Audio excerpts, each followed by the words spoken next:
یعنی بڑی معذرت کے ساتھ مجھے یہ بات کرنی پڑے گی کہ اتنا کالا جادو، ہر تیسرے آدمی کو کالا جادو، ہر تیسرے آدمی کو.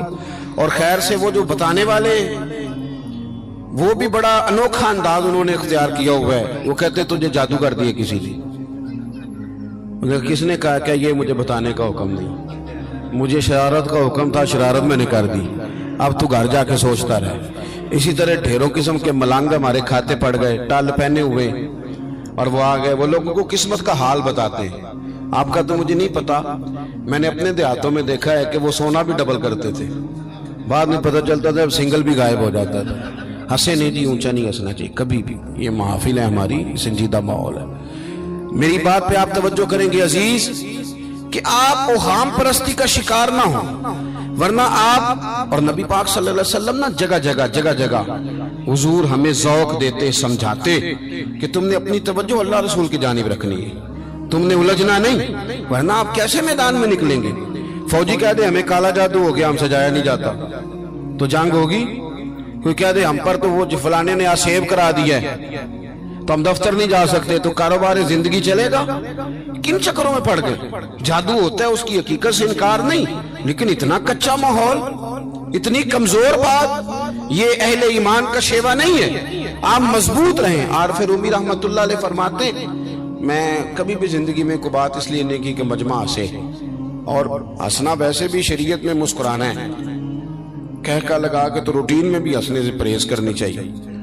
وہ کہتے ہیں ایک بادشاہ تھا تو اس کا بھی ذہن بن گیا تھا کہ پتہ نہیں یہ کیا ہو جاتا ہے. کچھ یہ لوگ نا ہمارا وہم بڑھاتے ہیں، آج کل جو تویز دھاگے والے لوگ ہیں نا، یہ اور اضافہ کرتے ہیں اس کے اندر، اور کہانیاں بنا کے دیتے ہیں، لوگ اور زیادہ الجھ جاتے ہیں. بادشاہ تھا تو وہ شکار کرنے جاتا تھا تو اس کے ذہن میں یہ خیال تھا کہ اگر رستے میں کوئی بندہ میرے متھے لگ جائے تو میرا شکار ٹھیک نہیں ہوتا. تو وہ کیا کرتا، وہ جب سفر کے لیے نکلتا تو لوگوں سے کہتا سارے رستے خالی کرا دو، میں نے شکار کے لیے جانا ہے. لوگ رستے خالی کرا دیتے. ایک دن ایک آدمی بیچارہ نے ایک آنکھ سے اسے نظر نہیں آتا، وہ کوئی جنگل سے لکڑیاں کاٹ کے آ رہا تھا تو اچانک وہ چڑھ گیا. اذانیں زیادہ ہوتی ہوں تو ایک کا جواب دینا ضروری ہوتا ہے، وہ ہم دے چکے ہیں، اس لیے آپ توجہ کریں میری بات. تو وہ بیچارہ چڑھ گیا لکڑ ہارا سڑک پہ.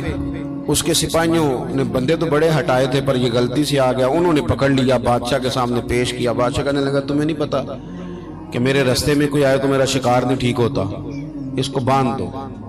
دھوپ بڑی سخت تھی، درخت کے ساتھ باندھ دیا. کہا جا رہا ہوں، واپس آتا ہوں، اگر شکار ٹھیک ہو گیا تو چھوڑ دوں گا، ورنہ اسے قتل کر دوں گا.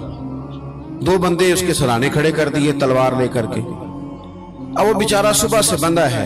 بادشاہ چلا گیا. اتفاق کی بات یہ کہ آج شکار پہلے سے بھی اچھا ہوا، خوب ہوا. بادشاہ واپس آیا.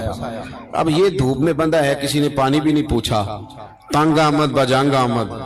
بندہ جب پورا تنگ آئے تو پھر جنگ بھی بڑی کرتا ہے. اس نے کہا یار آج مرنا تو ہے، اب مرنا سچ بول کے.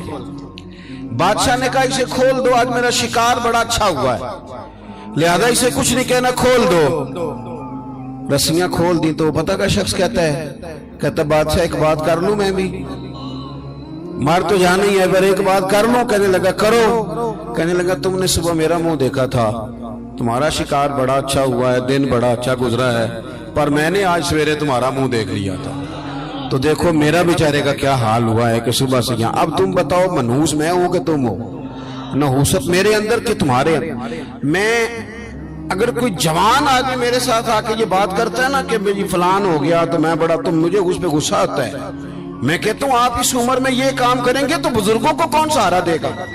ضعیفوں اور کمزوروں کو کون اٹھائے گا؟ آپ اتنی کچی باتیں کرتے ہیں. اور یہاں پیروں نے بھی عجیب تماشا گھڑا ہوا ہے. سویرے 9 بجے بیٹھ جاتے ہیں تعویذ لکھنے.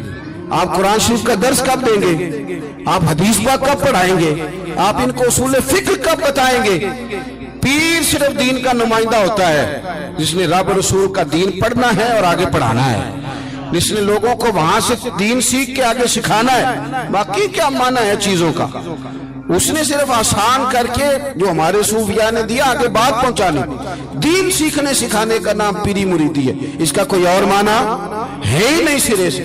کہاں سے آ گئی یہ ساری چیزیں؟ حدیث سنیے، بخاری میں موجود ہے، مسلم میں موجود ہے. حضرت ابو ہریرہ رضی اللہ تعالیٰ عنہ فرماتے ہیں نبی پاک علیہ السلام کے